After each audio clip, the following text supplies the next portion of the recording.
Noticias de último minuto. Quédate a ver este video hasta el final. Noticias de Venezuela. Situación del TPS en Venezuela. Sobre temas de migración. Doris, ¿cuál es la situación del estatus de protección temporal en el caso de los venezolanos? Bienvenida. Bueno, gracias por la invitación. Bueno, hasta el momento, como sabemos, ahora tuvimos la audiencia donde los abogados estuvieron pidiendo una decisión final en cuanto al caso para la comunidad de Venezuela y Haití. No tenemos una respuesta, así que vamos a estar pendientes a ver qué es lo que va a contestar el juez. Sabemos que los abogados y los líderes de la Alianza Nacional que estuvieron adentro están bien positivos, que la respuesta va a ser positiva para la comunidad. ¿Cuáles fueron los argumentos más recientes en torno a la situación del TPS de los venezolanos?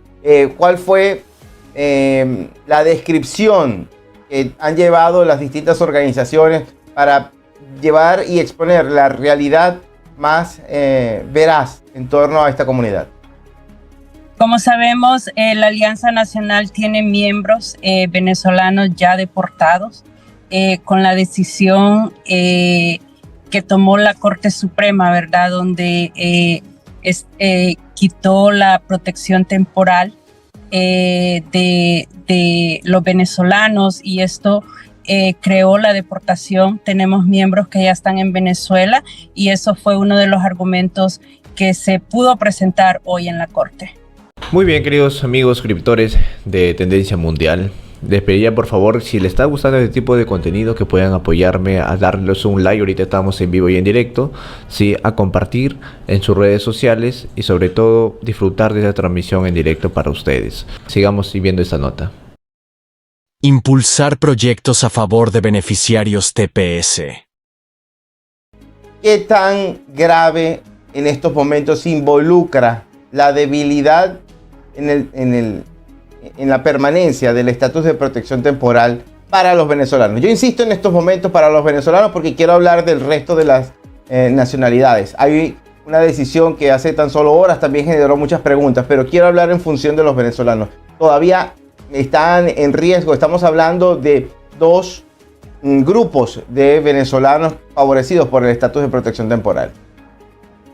Sí, y como sabemos, ¿verdad? El grupo, el que está ahorita en la Corte es el grupo 2023 y sabemos que el grupo 2021 está en espera porque es bien importante saber que el TPS de ellos todavía le falta que se venza, ¿verdad? Pero también es importante saber que hasta ahorita no se ha escuchado nada del gobierno. Sabemos que algo que los gobiernos anteriormente siempre hacían es que ellos pronunciaban 60 días antes la extensión. En este momento no hemos escuchado nada de la actual administración sobre el TPS del 2021, así que hay que estar pendientes y sabemos, ¿verdad? Ya que a esta administración se está quedando callada. Lo hemos visto con otros países que llegó el último día y lo que contestó fue con terminaciones de TPS.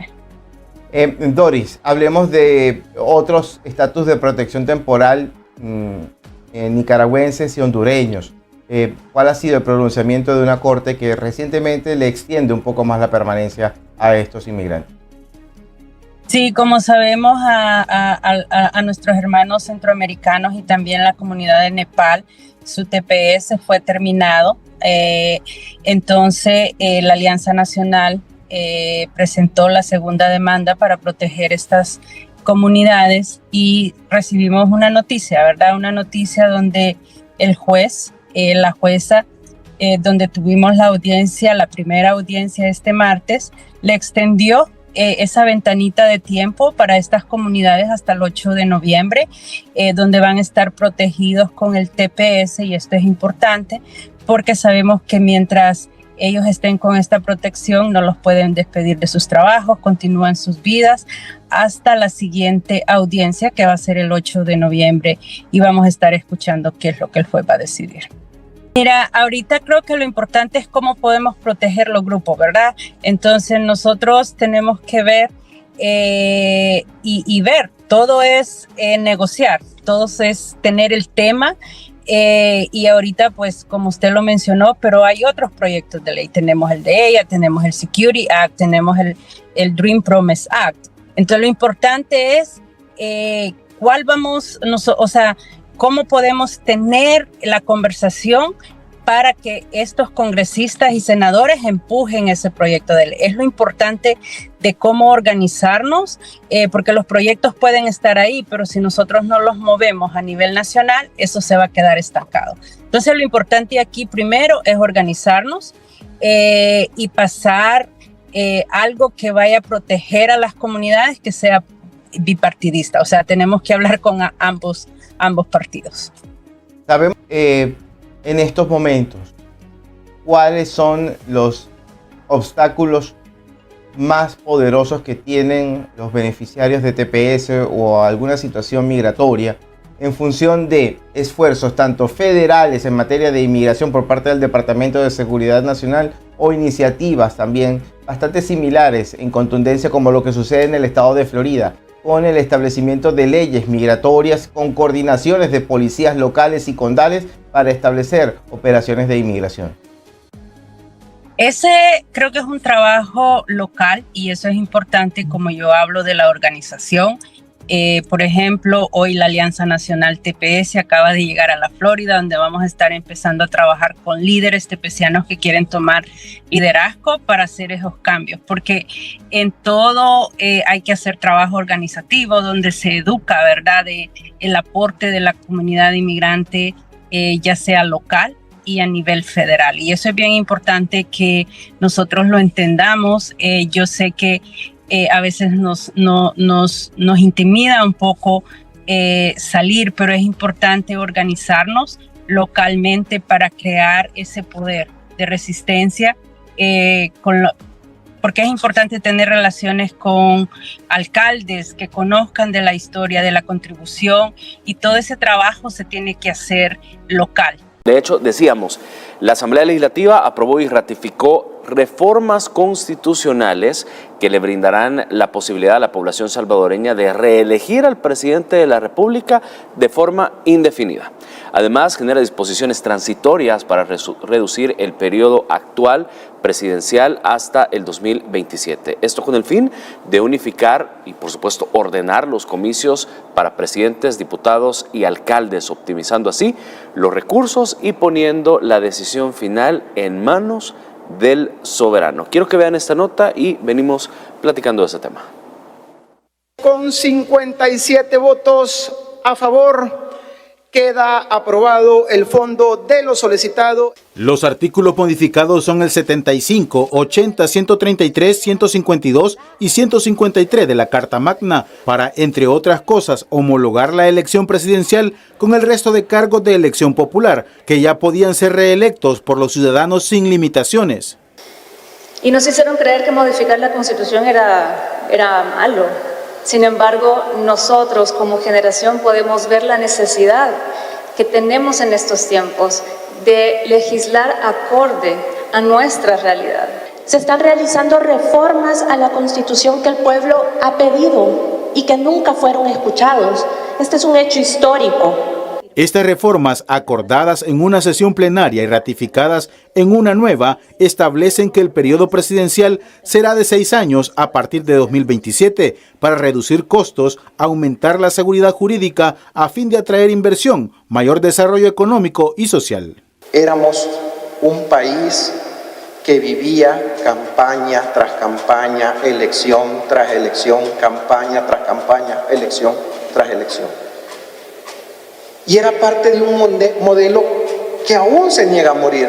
Además, se elimina la segunda vuelta electoral presidencial para simplificar el proceso de elección popular y destinar los $50 millones que tenía ese mecanismo para otras necesidades esenciales de la ciudadanía. Esta propuesta que se hace, lo decía mi colega diputada Suecia Callejas, no es con aquellas coyunturas de antes en donde eran precedidas por golpes de Estado. El decreto aprobado y ratificado contiene disposiciones transitorias para reducir el periodo del presidente actual hasta 2027 y será la población quien podrá expresar su voluntad a través de elecciones democráticas si continúa con las transformaciones de El Salvador. De hecho, el análisis de Rafael Francisco con la primera pregunta, ¿esto qué significa, digamos, para la historia de El Salvador?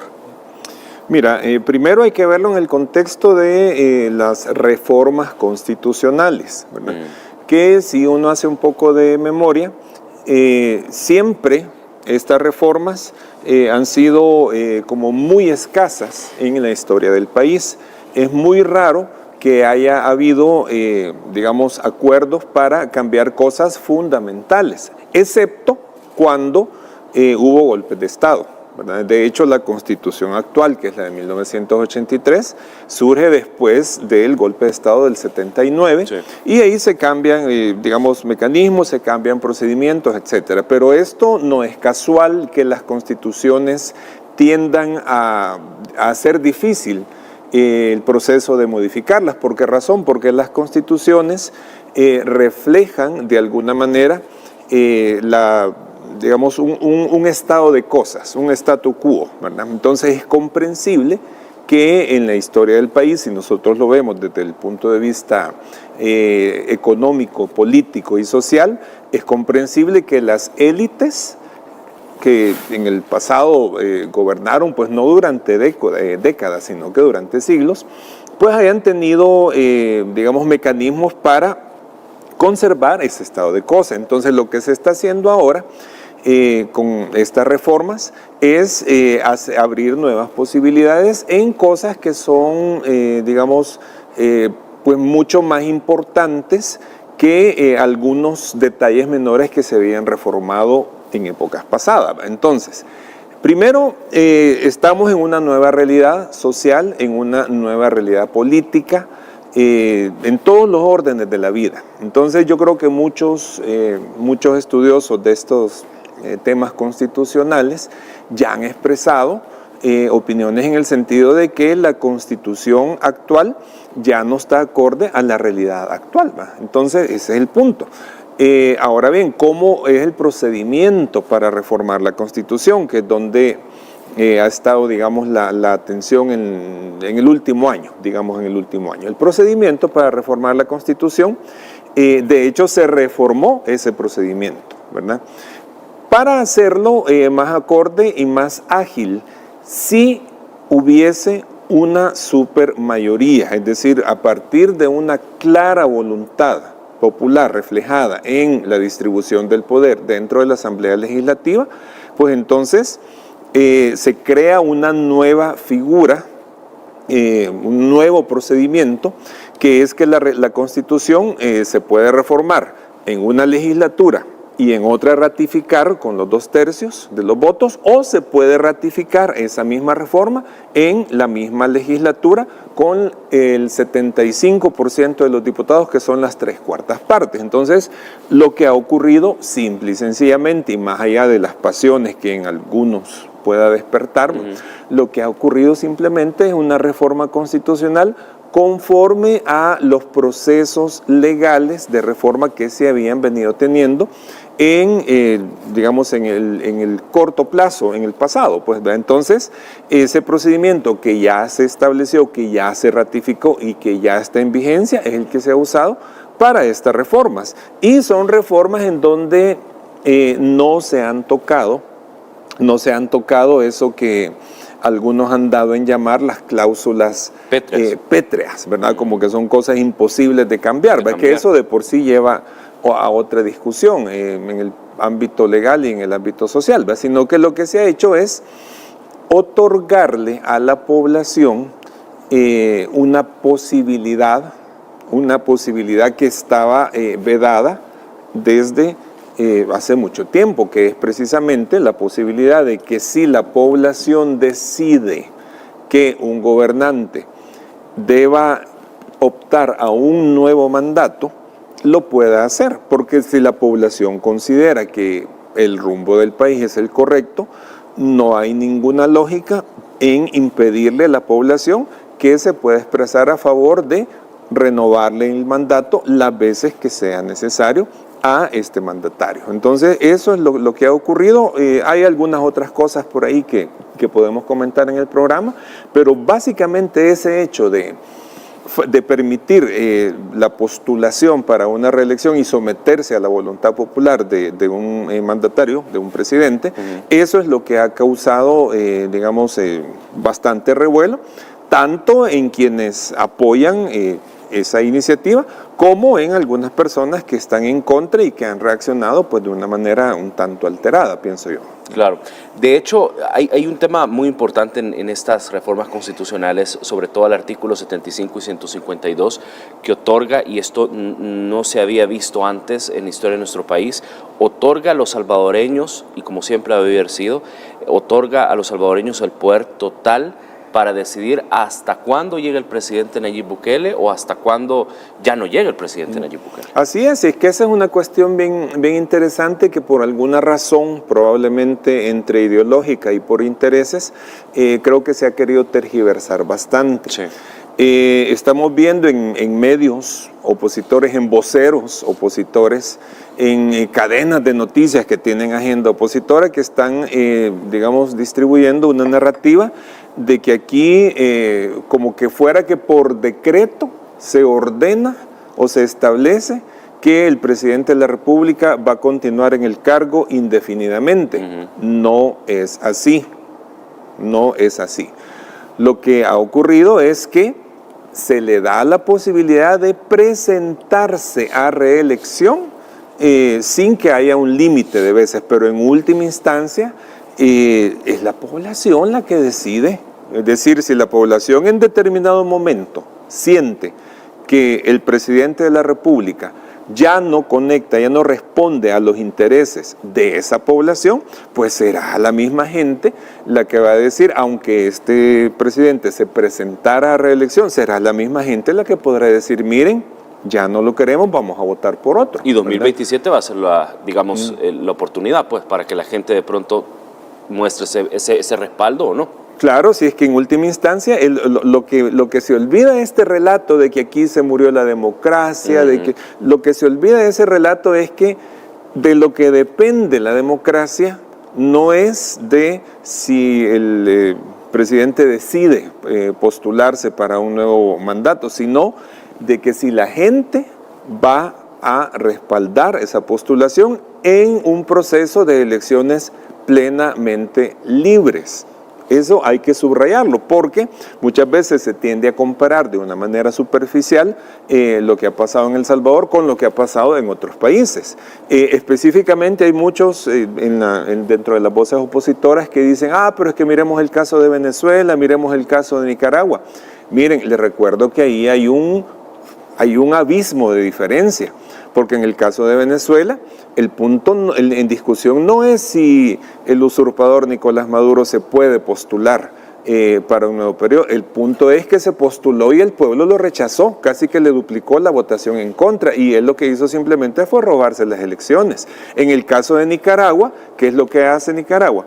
A todo aquel que se atreva a postularse, lo que hizo en la última elección, a todo aquel que se atrevió a postularse para presidente, inmediatamente cárcel, exilio, incluso los despojó de su nacionalidad, reviviendo una figura muy antigua que es la del destierro, prácticamente la pátrida. Entonces hay un abismo de diferencia, disculpen. Entonces, de lo que tendríamos que estar hablando es que El Salvador se pone digamos, en este tema de las reelecciones sin límite, en el mismo nivel que muchos otros países, incluso a nivel europeo. Pues, ¿y cuántos? Angela Merkel en Alemania, ¿cuánto tiempo estuvo? Estuvo 15 años. ¿Cuántos mandatos no le fueron renovados ahí? Hasta que ella decidió no más, o en otro caso podía haber sido, digamos, que su partido no hubiera ganado la elección. Eso son las circunstancias que se dan cuando el pueblo ya no lo quiera o cuando la persona ya dice, pues hasta acá. Lo que pasa es que no hay dictadura en donde hay elecciones libres, por ejemplo. Claro, si es que ese es otro detalle que muchos utilizan de manera superficial el término dictadura, queriéndolo aplicar en el caso de El Salvador. Yo de eso, de hecho, ese tema lo desarrollé en un artículo que publiqué hace no mucho en Diario El Salvador. Realmente no pueden estar hablando de dictadura si se mantiene, primero, los ciclos electorales donde existe la posibilidad de que la oposición se presente y se le garantice que los votos que obtenga van a ser bien contados y van a ser respetados esos resultados. Pero también hay otros criterios con el tema de la supuesta dictadura. Muchos dicen, no, pero es que la dictadura existe porque la Asamblea Legislativa es favorable al presidente. Bueno, pero ¿y quién eligió a la Asamblea Legislativa? O sea, se les olvida, o sea, no podemos decir que para que no haya dictadura, entonces vamos a hacer un decreto que prohíba a la Asamblea Legislativa ser favorable al presidente. No, es que esas son cosas que se ganan en las urnas, y eso es lo que muchos no comprenden o no quieren comprender cuando salen con el discurso de la dictadura. Y además hay otro detalle: toda dictadura llega al poder o se mantiene en el poder por la fuerza. En El Salvador nosotros hemos visto a la oposición andando de medio en medio, convocando a las marchas que han querido, ¿verdad? Otra cosa es que les llegue gente, bueno, pero ese es otro detalle, ¿verdad? Muy aparte. Ahí andan tranquilamente haciendo su proselitismo, digamos, van a los medios a decir que no se les permite ir a los medios, pero están en los medios, una serie de contradicciones. Lo que sucede acá es que hay un fenómeno que ese sí es único, creo yo, único en Latinoamérica en los últimos tiempos, y es que la población haya decidido de manera, con una amplísima mayoría, darle el poder a una persona que lidera un proceso de cambios, y no solamente dárselo, porque se lo pudieron haber dado, por ejemplo, a Hugo Chávez le dieron el poder, ¿verdad? Pero trastocó las cosas de tal manera hasta convertirlo en una dictadura que heredó Maduro. No, sí. Aquí de lo que se trata es que el pueblo le dio el poder a un presidente, en este caso el presidente Bukele, pero el apoyo no solamente lo ha mantenido, sino que ha ido creciendo, pero ha ido creciendo porque la población siente que ha habido resultados. En el momento en que la población no lo sienta así, bueno, tomará otra decisión, pero desde el 2019 para acá, esa es la realidad política que muchos en la oposición no quieren aceptar, y no la quieren aceptar, bueno, será por intereses, será por egos, por lo que sea, pero esa es una realidad que yo creo que queda bastante clara a la luz de los resultados, de las mediciones de opinión y del sentir general de la gente, pues que se puede platicar, ¿no? ¿Será que, y con eso me quiero la pausa, será que les molesta no tanto la reelección, sino que no pueden ganarle al presidente Nayib Bukele por este amplio respaldo que tiene de la gente? Mira, fíjate que la molestia de estas voces opositoras, yo creo que tiene diferentes orígenes, ¿verdad? Digamos que en el caso del partido de izquierda, realmente el partido de izquierda lo que le molesta es que no son ellos los que están implementando los cambios que no pudieron hacer en los 10 años que estuvieron, ¿verdad?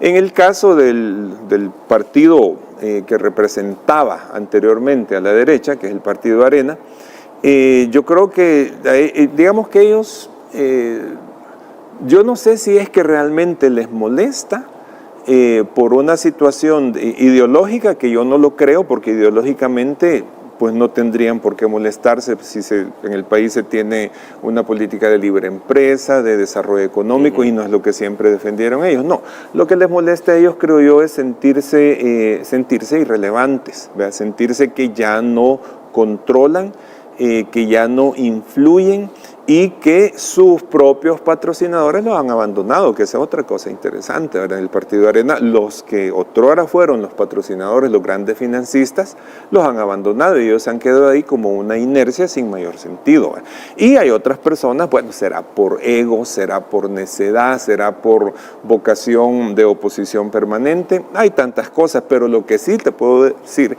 es que la oposición no se ha comportado y no se está comportando de una manera estratégica, de una manera racional, sino que de una manera bastante impulsiva y un poco dando tumbos, sin tener una visión, ni siquiera una visión de conjunto y mucho menos propuestas para poder alcanzar el favor de la población. Tanto así que muchos de ellos a lo que se dedican es a insultar a la gente. Continuar con nosotros en esta noche. Estamos, por supuesto, haciendo un análisis de estas reformas constitucionales que se realizó ayer y se ratificó también en la Asamblea Legislativa, y estamos hablando con Rafael Francisco Goches, él es docente y escritor. Y miren, es importante también dejar claro en qué consisten estas reformas realizadas para evitar que se maneje mala información de parte de grupos desestabilizadores. Los cambios se enfocan en brindar un mejor desarrollo del país, el prevalecimiento de la democracia en poder del pueblo, como siempre debe haber sido, y por supuesto el ahorro de millones de dólares de los salvadoreños. Ve esta nota y venimos platicando de esto. Uno de los cambios es que la gente, por medio de elecciones libres y democráticas, podrá elegir la continuidad de las transformaciones positivas de El Salvador mediante la presidencia de la República, tal como ya se realiza con diputados y alcaldes. Las democracias del primer mundo dejan que el pueblo decida sin restricciones, mediante sus preferencias, y el equilibrio democrático lo marca el voto de la gente en las urnas. Otra reforma es que el periodo presidencial deje de ser de 5 años y sea de 6. Así las elecciones del presidente y diputados se desarrollarán en la misma fecha, reduciendo gastos millonarios en organización de elecciones. Por ejemplo, se han tenido elecciones en 2018, 2019 y luego en 2021, lo que significa un desperdicio de dinero. Además, los diputados aprobaron que el periodo del presidente Nayib Bukele no finalice en 2029, sino en 2027. La última reforma es eliminar la segunda vuelta electoral, porque pocas veces cambia el resultado cuando hay una mayoría clara. Si un candidato saca una diferencia abrumadora en primera vuelta, forzar otra elección es antidemocrático. Además, se ahorrarán unos 50 millones de dólares que se gastan en ese proceso. Y entre otras cosas también veíamos el hecho de eliminar la segunda vuelta electoral, que esto sin duda va a permitir importantes ahorros millonarios en el fondo público. Pero me quiero ir en orden. ¿Qué significa elecciones generales? Es decir, ¿qué lectura podemos ver o hacer al hecho de unificar todas las elecciones? Mira, el problema que ha habido aquí en el país es que el ciclo electoral de diputados y alcaldes es de 3 años y el ciclo electoral presidencial había sido de 5 años, ¿verdad? Entonces, ¿qué es lo que produce eso? Produce que, por ejemplo, en 4 años se pueden tener 3 elecciones en 4 años. Por ejemplo, 2027 legislativas, 2029 presidenciales, 2030 otra vez legislativas, o sea, son, 3 elecciones en 4 años. Entonces, prácticamente es un país que solo vivimos en elecciones. Y todos sabemos, los que tenemos ya algún tiempo de tener conciencia política, todos sabemos que las elecciones alteran de alguna manera el funcionamiento normal de las diferentes instituciones y de los diferentes actores políticos. Entonces, al tener esa cantidad de elecciones, 3 en 4 años, pues realmente, digamos que se dificultan muchas cosas, sobre todo el tema de la estabilidad, ¿no? Entonces, ¿qué es algo razonable? Es poner un ciclo electoral en donde se mantenga cada 3 años las elecciones legislativas y municipales y cada 6 años para que coincida de una manera que en este caso 2027 vamos a tener elecciones presidenciales, legislativas y municipales. En el 2030 habría elecciones de medio término en donde solo son legislativas y municipales, que es una oportunidad para que la gente de alguna manera ejerza cierto control del poder, que diga si cree que las cosas van bien, si creen que hay que modificarlas, pues es una manera pues también de consultar a la población. Y luego en el 2033 nuevamente elecciones presidenciales y legislativas y municipales. Eso te da, digamos, una estabilidad, por lo menos cada 3 años se tiene cierta estabilidad para poder desarrollar con mayor tranquilidad una cierta cantidad de proyectos. Ahora, esta propuesta, ojo, aquí vamos a hacer un poquito, recordar la memoria, ¿verdad? La idea de eliminar esos ciclos de 3 y de 5 y de poner un calendario electoral como más estable, eso no se le ocurrió a la bancada de Nuevas Ideas ni el presidente Nayib Bukele. Esa es una idea que está en el debate político desde hace muchísimo tiempo. Yo les quiero recordar que hace casi una década los partidos Arena y FMLN y todos los de la Asamblea Legislativa lanzaron una reforma para armonizar los ciclos electorales, solo que a ellos no se les ocurrió más que alargar el periodo de los diputados y de los alcaldes de 3 a 5 años para que quedara de una manera organizado, pues digamos elecciones periódicas generales. Pero esa reforma no prosperó porque entonces la Sala de lo Constitucional la detuvo y dijo que tenía vicios de forma. Pero a lo que quiero llegar es que esa idea de armonizar los ciclos electorales para no estar año con año en elección y en campaña, esa es una idea muy antigua que muchísimos abogados se han pronunciado a favor de ella. Y la misma gente creo yo que también lo pedía. Pues sí, también, ajá. Sí. Ahora, ¿cuál es digamos, había una dificultad técnica en este caso, y es la siguiente: como son ciclos de 3 y de 5 años, como ya se mencionó, pues resulta que cada 15 años es que coinciden las elecciones generales. Entonces, si coincidieron en el 2024, la próxima es hasta el 2039. Entonces imagínate cómo vas a esperar de 15 años o 14 años en este caso para hacer una reforma que digamos es saludable, es buena para el país.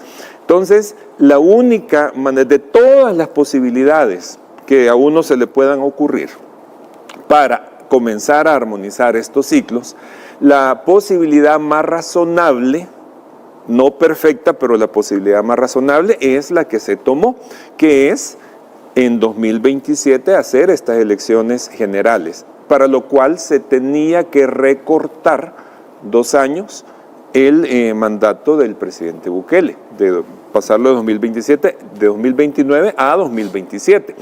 No se podía hacer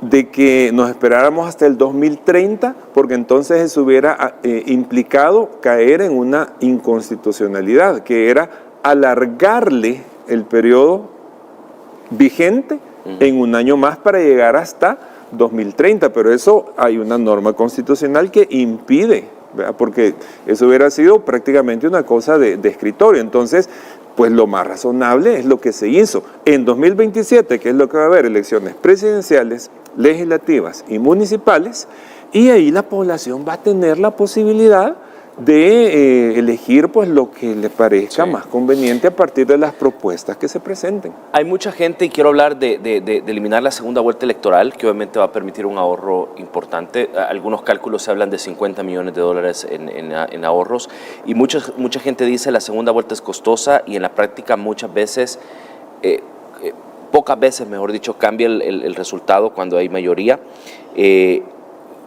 ¿Cómo ve usted el hecho de eliminar la segunda vuelta y los ahorros que esto podría implicar para las arcas del Estado?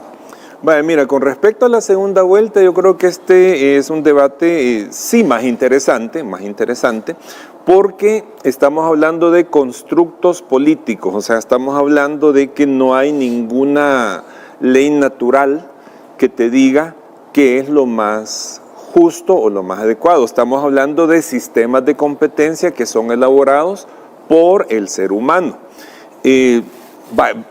Pongámoslo en el fútbol. ¿Qué es más justo? ¿Que el campeón sea el que hizo más puntos después de 38 jornadas, como ocurre en la Liga Española, ¿verdad?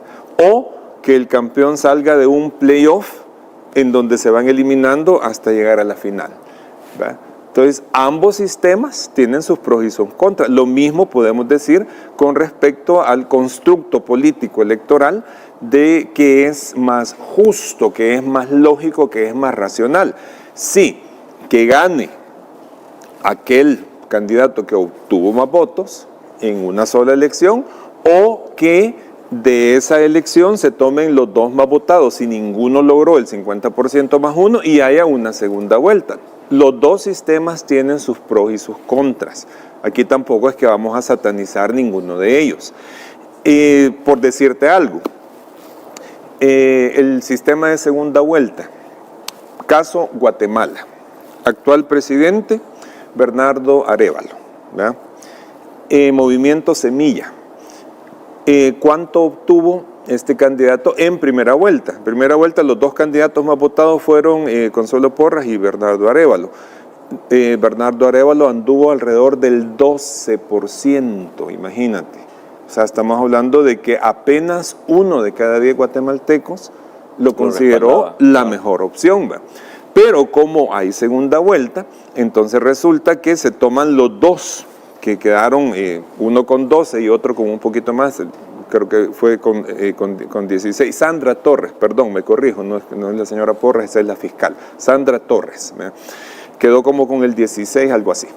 Entonces, estamos hablando de candidatos con muy poca representatividad. Prácticamente le estás diciendo a la población, mire, pues aquí digamos, el menos malo, no sé. Entonces, ese puede ser una objeción, ¿verdad?, para el tema de la segunda vuelta. Ahora vamos al tema de ¿qué nos dice la historia de nuestro país? Desde 1984, que se utilizó la figura del 50% más 1 para poder declarar ganador a un presidente, y si no había segunda vuelta, desde 1984 ha habido 9 elecciones presidenciales. De esas 9 elecciones presidenciales en El Salvador, solamente 3 se han ido a segunda vuelta. Una que fue precisamente la de José Napoleón Duarte contra el candidato, el extinto mayor Roberto Dawison. Luego la otra segunda vuelta fue de Armando Calderón Sol contra Rubén Zamora, que era candidato de izquierda. Y la última vez, que fue en 2014, de Salvador Sánchez Serén contra Norman Quijano. En los 3 casos ganó en segunda vuelta el candidato que había obtenido más votos en la primera vuelta. O sea que históricamente, por lo menos en el país, eso ha sido así, con una salvedad también, con una salvedad. En el caso de Napoleón Duarte, pues sí, digamos que había una cierta diferencia y esta fue pues relativamente ajustada. Pero en el caso de Armando Calderón Sol contra Rubén Zamora, la diferencia o sea, creo que le faltaron 2 puntos porcentuales a Armando Calderón Sol para ganar en primera vuelta. Y eso forzó una segunda vuelta que era pues prácticamente innecesaria, porque de hecho en la segunda vuelta subió como al 68-69%, ¿verdad? Y en el 2014, no se nos olvida a los salvadoreños que en el 2014 se dio un resultado bien ajustado, porque el candidato de Arena entregó dinero a las pandillas.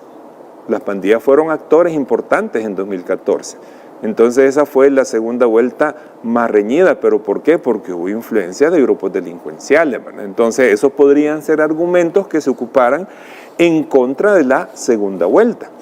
Y digamos a favor de hacerlo en una sola vuelta, yo te podría mencionar que hay argumentos como, por ejemplo, que si un grupo social se presenta desde la primera vuelta ya como una alianza articulada, digamos, imaginémonos un escenario, la oposición política en El Salvador logra presentar una candidatura organizada, tienen un candidato que es viable, que es, digamos, aceptado por la población, y se articulan en una amplia alianza y van a presentarse a esas elecciones. La población sabe desde un principio por quiénes está votando.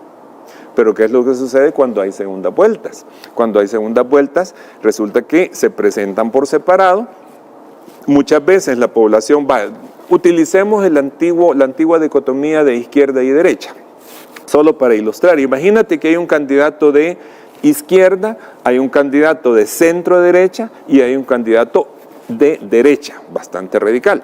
Ahora imaginémonos que la población vota de esta o aquella manera y resulta que ninguno de los 3 obtiene la mitad más 1. Van a segunda vuelta el candidato de izquierda y el candidato de derecha radical.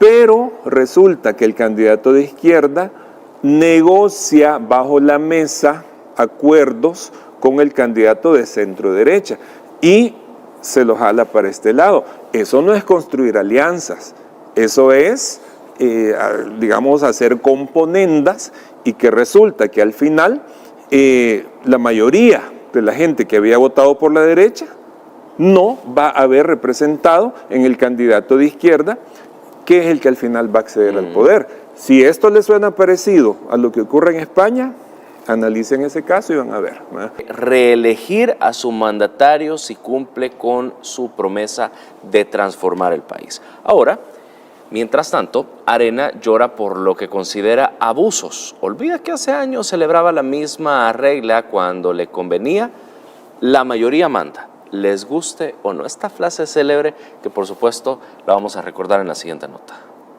El pueblo es libre de elegir a su mandatario cuantas veces lo considere necesario, sobre todo si está haciendo bien su trabajo. Esa es la esencia de la soberanía popular. El poder reside en el pueblo y el pueblo es soberano. Eso lo tenía claro el partido Arena cuando fueron mayoría. La exdiputada Milena de Escalón, gloria de ese instituto político hoy en decadencia, defendió con orgullo una decisión mayoritaria cuando dominaban el Parlamento. Esta es la democracia. La mayoría manda, te guste o no. Pero cuando ese pueblo decide algo que no entra en el guión de la vieja política, de pronto todo cambia. Hoy nos odian muchos, pero el día de mañana ustedes van a recordar nuestras caras, que fuimos nosotros los que quisimos defenderlos. Esa gente que tanto ustedes menospreciaron, siempre les dijeron la verdad.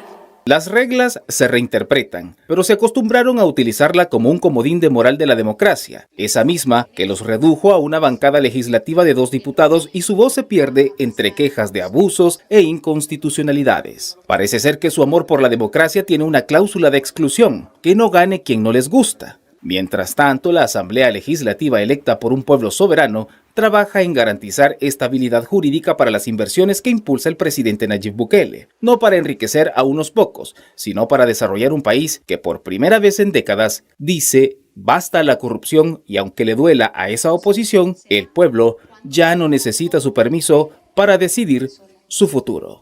La mayoría manda, le guste o no. Esa frase célebre que en ese momento lo dijo esa exdiputada del partido Arena, y que por supuesto ahora ya con la nueva forma, por supuesto, de hacer política, ya para el partido Arena ya no le hace juego, ya no le hace sintonía. Sí, es que mira, ahí hay varias cosas. Primero, resulta, yo recuerdo perfectamente, articulistas, analistas, periodistas, políticos, por supuesto, que alabaron al pueblo cuando la votación les favoreció. Dijeron: el pueblo es sabio, el pueblo es inteligente. Pero esas mismas personas ahora, que la votación y el favor popular no les va bien, entonces ahora dicen cosas fuertes, dicen que el pueblo es ignorante, que el pueblo está dormido, que el pueblo está manipulado. Entonces, pero si es el mismo pueblo al que ellos antes alababan. Mucha gente en la oposición comete errores producto de su estado de ánimo, digamos, bastante alterado, ¿verdad? Comete errores de confundir ciertas cosas. Por ejemplo, número 1, la oposición dice esto es ilegal. En realidad, lo que la oposición debería decir es que eso no le gusta, pero no es lo mismo que algo sea ilegal que algo no le guste, ¿verdad? Entonces, ojo con eso. Resulta que la oposición está hablando ahorita de la muerte de la democracia porque el dictador se quiere perpetuar en el poder. ¿Qué es lo que quieren decir en realidad? Que la oposición en este momento no tiene propuestas y no tiene un candidato capaz de articular esas propuestas y presentarse ante la población para digamos, estar en una situación competitiva. Es decir, deberían decir lo que realmente es y no disfrazarlo con temas de ilegalidades o de muerte a la democracia y cosas así, porque al final también yo creo que la gente sabe distinguir muy bien el tipo de argumentación falaz que estas personas están presentando, ¿verdad? Entonces, ojo con eso, pues.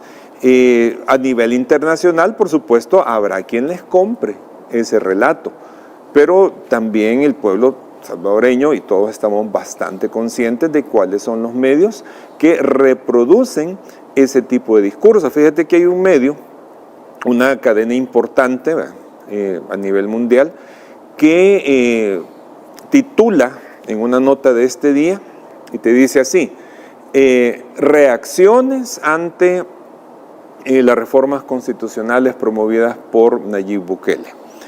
Entonces el titular que te indica, el titular dice, bueno, yo lo que espero, si me están ofreciendo las reacciones, yo espero ver todas las reacciones, tanto reacciones a favor como reacciones en contra. Pero ¿qué es lo que te hace este medio? Este medio te pone únicamente las reacciones desfavorables de la oposición política, y de hecho la foto de portada es esta misma diputada con el cartelito de la muerte de la democracia, de ese tipo de cosas. Entonces, ¿qué es lo que pasa? Que este medio le está dando solamente voz, como que fuera representativa del sentir y pensar de la población, a una pequeña parte que es esa oposición política en particular, pero ahí no te aparece ninguna voz que esté de acuerdo con esto. Y yo creo que también en ese sentido no hay que olvidarse de algo, y es lo siguiente: hay algunos sectores que hoy han salido a decir que la Asamblea debió consultar al pueblo antes de hacer estas reformas. Vaya, mira, tema del Parlacen, eso está sumamente discutido y una discusión ya superada. Ya lo vamos a hablar más ¿verdad? adelante de eso. Ese tema ya estaba. Pero el tema de la reelección, ok, hay que consultar a la población. ¿Cuánto tiempo tiene de estar en agenda este tema de la reelección? En diferentes sectores, en los medios, ¿verdad? Hay una encuesta de una casa de mucho prestigio, una casa encuestadora de mucho prestigio, que hace un par de meses preguntó a la población si estaba de acuerdo en que después de este periodo el presidente Bukele se pudiera presentar a una tercera elección. La respuesta fue del 70.6% de población que dijo sí estar de acuerdo, y un 2.4% que estaba indeciso, ¿verdad? Y eso no es una manera de consultar a la población. Digo, porque plebiscito no tenemos, ¿verdad? Ahora, si lo que quieren hacer creer, esa es otra confusión usual de las voces opositoras, es que algo no se consultó, cuando en realidad lo que pasó es que sí se consultó, pero la tesis que ellos querían no es la que prevalece, dicho de una manera más simple. Una cosa es que no hayan consultado y otra cosa es que no les hayan hecho caso, por ser, digamos, una tesis que no logra el consenso de la población. Entonces, no confundan los términos, ¿ves? Esa es otra cosa importante que hay que señalar. Por supuesto. Al hablar, por ejemplo, de este orden electoral, del calendario electoral, ¿podría incrementar la participación de los ciudadanos? Pregunto esto porque en años anteriores, y la gente no dejará mentir, siempre veíamos la mayor participación cuando eran elecciones de presidente de la República y vicepresidente, y cuando eran elecciones de diputados y alcaldes era sumamente baja. Ahora el hecho de reorganizar el calendario electoral y unificar todo a elecciones generales, ¿podría incrementar la participación y el interés de la gente más de lo que ya se tuvo? De hecho, creo que la mayor participación a nivel histórico que se ha tenido han sido las elecciones anteriores, las de 2024, sí, donde fueron presidenciales, legislativas y municipales. Eso es una cosa, digamos, parte de la tradición política del pueblo salvadoreño. La figura del presidente en nuestros países tiene un gran peso. Entonces, incluso a veces, y como es en este caso, incluso más peso que el propio partido. Entonces, históricamente nosotros podemos ver los números y vamos a ver que siempre la participación a la hora de elegir presidente es más que cuando ha sido solamente de diputados y alcaldes. Entonces, para la elección 2027 van a ser las tres cosas. Sin duda va a haber una gran participación. Para 2030, el reto que tienen todos los partidos políticos es lograr una gran participación en unas elecciones que solo van a ser de diputados y alcaldes, ¿verdad?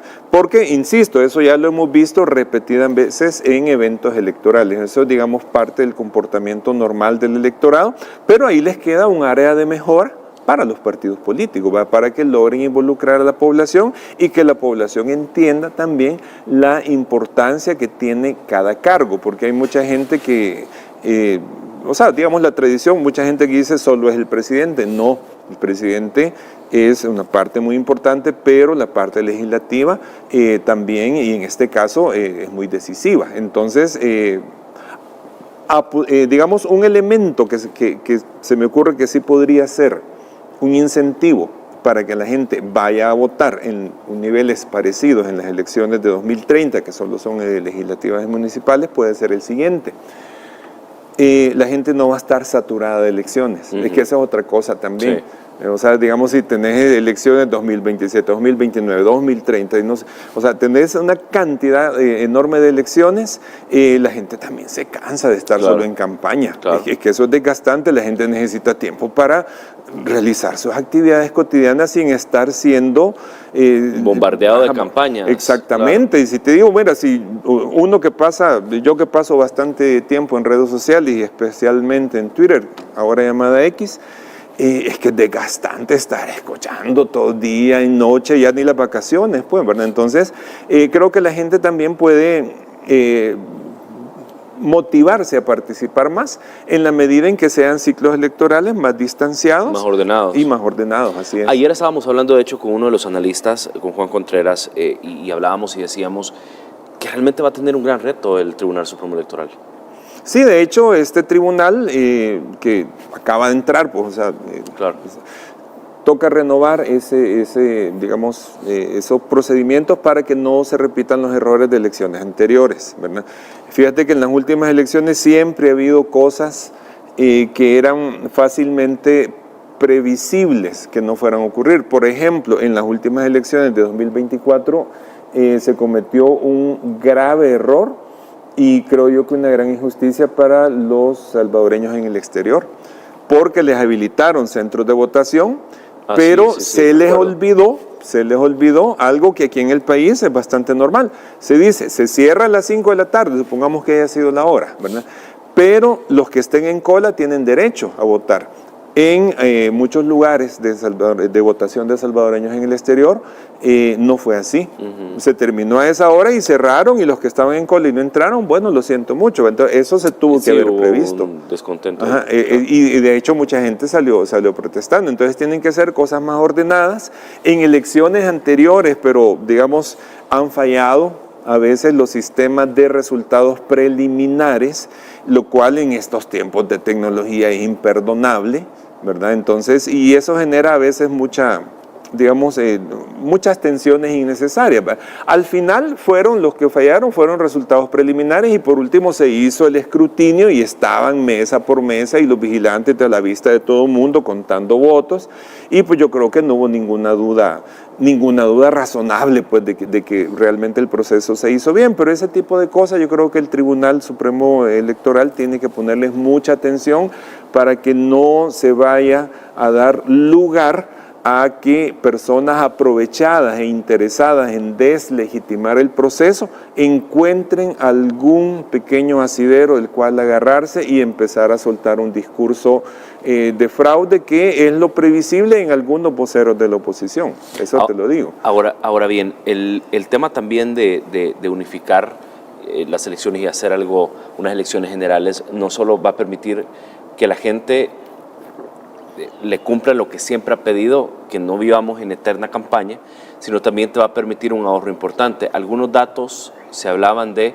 $50 millones, algunas veces son más, el tema de las segundas vueltas, o el desarrollar una elección que no es barata. También aquí, fíjate que esto yo lo voy a poner como una hipótesis, digámoslo así, una hipótesis. Probablemente las personas que han estado en las dirigencias de partidos políticos me podrán validar o no esta hipótesis, pero yo creo que el gran interés en el pasado de muchos partidos políticos que nunca quisieron reformar ese ciclo de elecciones constantes, era un interés económico. Claro. Acuérdate, la deuda política. Sí. Es el amor a la deuda política. Mientras más elecciones había, más deuda política se generaba, ¿verdad? Entonces, yo creo que por ahí también iba una de las resistencias de los partidos tradicionales a ordenar esto de los ciclos electorales. Ahora que no hay deuda política, ¿verdad? Y ahora que se van a tener ciclos más racionales, yo creo que esa es la palabra correcta, pues entonces eso representa ahorros importantes, ahorros, y que no es decir 50 millones así, no es una cosa menor, sí, no es una cosa menor, y eso se puede reinvertir en otras prioridades de mayor beneficio para la población, creo yo. Claro, hospitales, carreteras, mejoramiento de proyectos. Bueno, la percepción del Parlamento Centroamericano para los salvadoreños que conocen de su existencia es negativa, así como lo escuchan, negativa.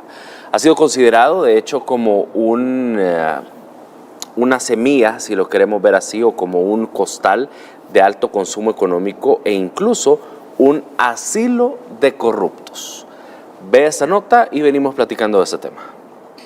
El Parlamento Centroamericano ha sido catalogado como un órgano regional que no aporta al bienestar de la nación, pero sí representa un gasto millonario innecesario. Solo en los últimos 10 años son más de $100 millones los que el país ha destinado al Parlacen, que no aporta decisiones vinculantes. No puede imponer leyes ni dictar políticas públicas. Tampoco posee autoridad ejecutiva ni legislativa. Y no es obligatorio acatar las resoluciones que llegasen a realizar, volviéndolo así infructífero. Además de improductivo, se ha denominado como un asilo para políticos corruptos, que se han refugiado en el fuero que les otorga para tratar de protegerse de la justicia. Por ejemplo, Mauricio Funes, quien fue condenado por diversos delitos de corrupción como lavado de dinero y enriquecimiento ilícito. En junio del 2014, tras finalizar su presidencia, automáticamente se integró al organismo, sin que fuese electo popularmente como diputado. También el arenero Norman Quijano, tras salir de la Asamblea Legislativa en el 2021, se convirtió en miembro del Parlacen y se encuentra prófugo por delitos del 2014 como agrupaciones ilícitas y fraude electoral, cargos por los que ya fue condenado. Y Eugenio Chicas, quien fue magistrado del Tribunal Supremo Electoral y mientras trabajó como secretario de Comunicaciones del gobierno de Salvador Sánchez Serén, también fue juramentado como diputado del Parlacen, de donde salió en el 2021, y ahora enfrenta el delito de enriquecimiento ilícito por irregularidades mientras fue funcionario del TSE. Se considera que el Parlacen no representa los verdaderos ideales de integración y unidad centroamericana, y no hay ningún beneficio real para nuestro país, pero lo que sí representa es un costo económico alto por mantener a los diputados salvadoreños en ese lugar. Miguel Paredes, Noticiero El Salvador. Bueno, y aquí viene mi primer pregunta. ¿El Salvador hizo lo correcto? Yo creo que El Salvador hizo lo correcto y hasta mucho se había tardado. Este debate sobre la inutilidad del Parlamento Centroamericano no es nuevo. Yo recuerdo perfectamente, hace 30 años, fíjate, hace 30 años, había una revista de opinión que la anunciaban por radio y televisión, ¿verdad? Con compra de la revista esta, creo que se llama la revista Gente, creo que la dirigía el doctor Waldo Chávez Velasco. Bueno, pues la cuestión es que ellos publicaron una vez un artículo y yo me acuerdo hasta del tono de voz del locutor cuando estaba anunciando que en esa revista venía ese artículo y decía así, le decía a la gente, el locutor, conozca el organismo más inútil jamás creado, el Parlamento Centroamericano, en un tono así, un tanto burlón. Eso hace 30 años.